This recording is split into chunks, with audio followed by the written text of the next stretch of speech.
On est le jeudi 15 août et l'érable du Japon que j'avais planté là, qui avait perdu toutes ses feuilles, il a bien refait son feuillage là. Donc c'est un érable avec de toutes petites feuilles. Donc là, c'est reparti. Il a à nouveau son feuillage. Donc ça veut dire que ça y est, il s'installe tranquillement dans ce sol que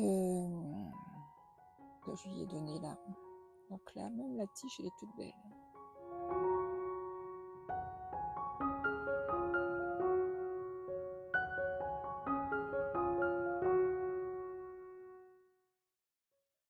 Donc là, on est du côté des carrés surélevés. Et donc, vous voyez notre pied d'irésine, nos pieds d'irésine qui ont bien fleuri là. Je ne m'attendais pas du tout à cette floraison. Donc là, vous voyez, magnifique. Dommage qu'il pleut. Et ça attire aussi des mouches bleues là. Et là-dedans, j'avais planté. Alors, qu'est-ce qui reste là-dedans? On a des petits pieds de thym. Des petits pieds de thym. On a de la mauvaise herbe, du thym brésilien qui est en fleurs, et ensuite on a du gingembre et du curcuma. Donc là pour l'instant, ces deux pieds-là, ils ont encore leur feuillage, donc c'est pas encore le moment de récolter. Donc vous pouvez quand même voir là, à celui-là, je pense que là, on peut voir ici là, ça c'est le gingembre. Et derrière, derrière c'est le gingembre. Il y a deux en fait, du gingembre et du curcuma derrière. Ensuite, on va à côté. Et donc de ce côté-là, on a le pêcher. Donc l'année dernière, il nous avait bien fait plaisir en nous donnant des belles pêches. Là, cette année, on y croyait, on avait quelques fleurs, mais ça n'a pas du tout tenu. Donc du coup, on n'aura pas de pêche là sur ce pêcher-là pour cette année. Et puis, tout autour de ce pêcher, j'avais planté des bulbes de glaïeul. Et là aussi, ça nous a fait plaisir avec leur jolie floraison de fleurs roses. Donc, j'ai laissé les bulbes en place. Je ne les ai pas arrachés. Et donc là, on a les 1, 2, 3, 4, 5, 5 pieds qui sont repartis. On a même une tige là, une tige florale avec des fleurs roses. On passe à côté, on a nos plantes aromatiques et médicinales ici. On a la lavande, toujours les irisines qui fleurissent. Et puis on a ici, on a les framboisiers qui continuent à subir les attaques de chenilles. Donc là, on n'a plus de fleurs, on n'a pas de fruits. Peut-être sur celui-là, on a quelques petits fruits, mais rien du tout. Rien de très folichon, hein. C'est pas grand-chose. Ensuite, alors qu'est-ce que je peux vous montrer ici? Là-dedans, on avait aussi cette plante-là qui fleurit tranquillement. Ensuite, derrière, j'avais planté un érable du Japon. Je ne sais pas si je vous avais montré. C'est un sérieux. Donc là, ensuite, donc la structure que j'avais faite. Donc ici, j'avais planté plein de petites fleurs jaunes ici l'année dernière. Mais pour l'instant, pour cette année-là, j'ai encore rien semé. Et là, on a la clématite. Ici, voilà, qui grimpe sur la structure. Puis on va aller de l'autre côté. Ici, on n'a toujours pas de fleurs des glaïeuls d'Abyssinie. On a notre hortensia ici qui se trouve toute rabougrie, pas très très belle, hein. Donc il faudra couper après les têtes. Donc c'est ça l'inconvénient, c'est qu'on achète les plantes fleuries après.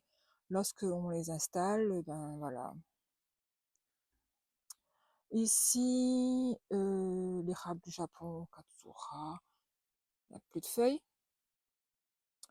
Après là, j'ai une narcisse qui sort des copeaux de bois, du paillis des copeaux de bois que j'avais mis là. On a l'érable du Japon ici, qui avait perdu toutes ses feuilles. Et puis là, à la base, là, on commence à avoir des feuilles qui commencent à ressortir. Donc c'est chouette. Alors, ce que j'avais planté aussi, toute une série d'azalées. Donc, on a l'azalée blanche ici, rose là.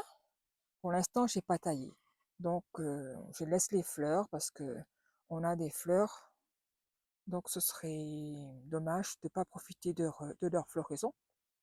Donc, on laisse toutes les fleurs comme ça. Et puis après, je vais tailler pour faire vraiment une petite forme arrondie. Du coup, à côté, on a aussi ce petit arbuste-là qui est aussi en fleurs. C'est le leptospermum. Ensuite, on va passer du côté de la rocaille. Alors, les petits choux, ils commencent à se faire grignoter. Je pense que je dois avoir des escargots là ou des petites chenilles. Faire attention. Donc, les petits choux s'élargissent. Donc, tout le devant, on a les petits choux d'ornement. Et puis derrière, on a les choux-fleurs. Je ne savais pas si c'était des choux classiques, des choux verts, des choux-fleurs ou des brocolis, mais là, voilà, ce sont des choux-fleurs qu'on a plantés ici. Donc, on commence à faire la petite pomme. Donc, ici, c'est tout rikiki. Celui-là, pas encore. Et ici aussi. Voilà. Des petits choux-fleurs. Derrière, j'avais planté des bulbes de glaïeul ici. J'avais oublié que j'avais planté ça ici, là. Donc, c'est ressorti. Et puis, ah oui, là, j'avais planté un dahlia ici, à petit développement assez trapu. Je crois même que j'en avais planté deux. Donc, il y en a un ici, je dois avoir un autre de ce côté-là. Donc, vous voyez, là, cet azalée-là, il est différent de ce que j'ai planté. Celui-là, c'est une azalée qui a été importée d'Hollande, je crois. Et donc, vous voyez, les feuilles sont différentes. Elles sont un peu plus colorées de ce qu'on a ici localement. À côté, on a les soucis. Jolie couleur orange. On a deux couleurs ici, un bel orange et à côté, on a des fleurs jaunes ici. Alors, les anémones de Caen. Alors, c'est trop magnifique ça. Je ne m'attendais pas à avoir des fleurs aussi grosses là. Vous voyez là. Bon, là, dommage que on est en fin d'après-midi, les fleurs sont pas ouvertes. Et là, j'en ai d'autres ici. Voilà. Et j'ai raté la floraison des iris. Donc, ils sont fanés, il a plu là, il y a 2-3 jours. Donc,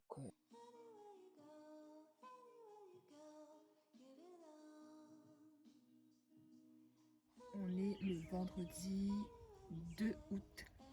Donc, l'iris bleu est toujours verte et du coup, la fleur qu'on supposait qui était blanche.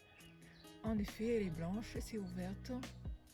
À côté, je pense qu'il y a encore une blanche. Et puis on a une, deux, trois, quatre bleues. Donc a priori, on n'a pas d'autres couleurs que des bleus et des blanches ici. Comme j'avais estimé, j'avais des iris bleus ici et des blanches derrière. Le petit thym brésilien, il pousse tranquillement. Puis je vais vous montrer derrière. Alors c'est ça en fait, j'avais pas vu. C'est cette... c'est ce narcisse, un narcisse on dit, qui a fait sa fleur tout ici là dans la base là. Donc il n'avait pas fleuri l'année dernière, donc là cette année il est en fleur. J'ai repiqué des petits plants de pâquerettes ici. Là on a un autre ici, un petit peu partout. Regardez-moi ça, c'est trop beau. Anémone de Caen.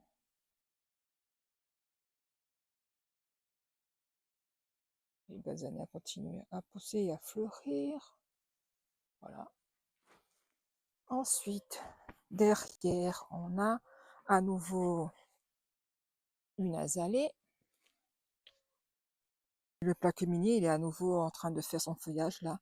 Je ne sais pas si vous voyez bien. Donc ici, là, et là, derrière aussi. Et ben, on espère qu'il va faire des fleurs cette année là. Des fleurs et des fruits. Et je vais vérifier de l'autre côté si l'autre aussi, il est en train de faire des feuilles. Je pense pas. J'en ai 3 ici sur le terrain là. Donc il y a celui-là qui se comporte bien, il fait des feuilles, il fait des fleurs, pour l'instant il ne fait pas encore de fruits. Les autres, on verra. Donc celui-là, non, pour l'instant non, pas de feuilles. Et puis ici, là non plus, pas de feuilles. Ça fait longtemps que je voulais une prairie fleurie de ce côté-là, mais bon pour l'instant, il n'y a rien du tout, hein. On a juste ces fleurs-là qui reviennent. Ce sont des petits bulbes qui reviennent d'année en année. Donc ça, c'est super. J'ai récupéré dans le fond du terrain et j'ai ramené ici. Donc là, ça repousse et ça fleurit. Même si on coupe les herbes, ben, ça repart, ça repousse. Donc là, il se dédouble. Et là, donc ça, pour l'instant, ça, c'est super. Ça fonctionne très bien. J'en ai 1, 2, 3, 4, 5, 6, 7 petites touffes de cette fleur-là. Ici j'ai... comment ça s'appelle ça? J'ai plus le nom, c'est pas grave. Après, voilà. Ici, donc celui-là, c'est le plus gros. Ici,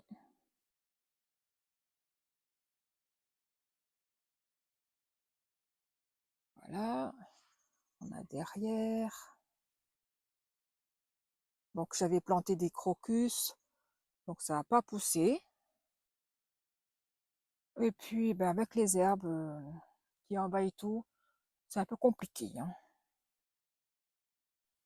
Donc là, ici, on a le citrus temple. C'est une orange, ça. J'ai pas encore cassé là-dessus, donc je pense que je vais quand même ramasser. Ouais, je vais casser pour goûter ce que ça donne. Le plus gros là en bas. Oui. Il est gros, mais il est encore un peu vert. Prendre celui-là.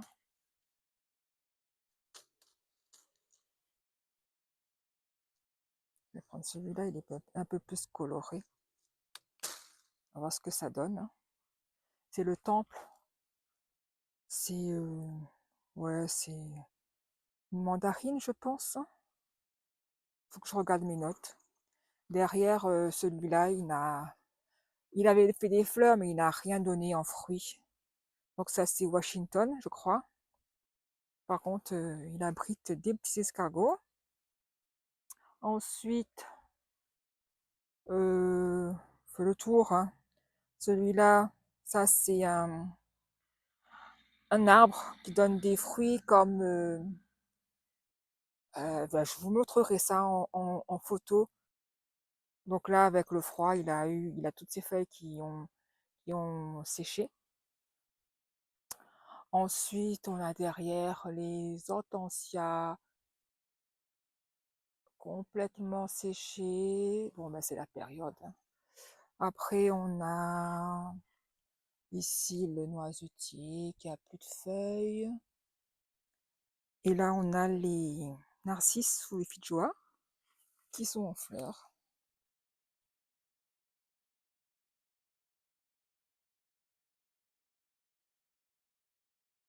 Donc, j'avais planté aussi des muguets là, mais bon, les muguets n'ont pas poussé.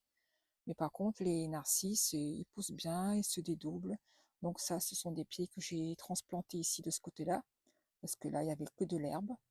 Donc ça, c'est la deuxième année qu'ils sont en place.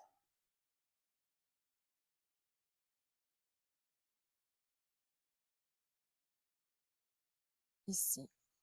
Donc je pense que je vais nettoyer ici, agrandir un petit peu la zone là, et planter d'autres choses sur le devant ici, là. Des plantes un peu plus pérennes. Parce que là, ces plantes-là, elles apparaissent que quand c'est la période. Ils ressortent de terre, mais sinon, il n'y a que de l'herbe. On ne voit pas que c'est planté ici. Donc, on a des narcisses ici et aussi sur le devant. Alors, c'est sur le devant de la terrasse. Donc, c'est d'ici que viennent ces narcisses-là qui étaient en place lorsqu'on a acheté le terrain. Donc, on a arraché quelques bulbes. Il y en a des petits qui sont restés en terre, donc ça, ils ressortent. Donc là, on est devant la terrasse. Donc ici, on a encore ici en préparation. Là, puis là. Ici, ça avait déjà fleuri.